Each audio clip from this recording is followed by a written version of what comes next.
up sikit beli MT-09 V2 harga lebih kurang dengan Z650. Betul? Betul.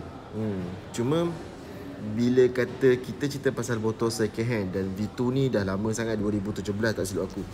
Okay, kita comparekan motor baru dengan motor second hand. Aku malas nak pening kepala, so aku beli motor baru. Okay, tapi in fact sebenarnya aku nak beli Z9 baru pun boleh, tak ada masalah pun. Cuma untuk tak sesuai untuk aku nak motor yang memang aku pulas kunci, start jalan macam tu. Macam tak adalah. Sebab MT-09 dengan Z9 ni dia motor yang over 100 horsepower. So korang memang, baik aku memang takkan nak bawa selalu lah motor-motor yang 100 horsepower ni. Lagi-lagi motor naked, betul tak? Dan aku, ketigian aku 160 cm je.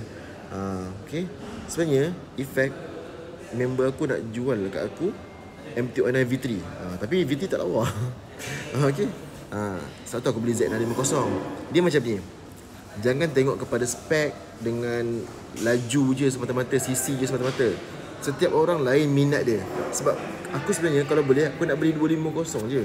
Aku tak nak upgrade lesen ke apa ke. Tapi sebabkan ramai lah yang saja aku tak update sikit, so aku beli Z650.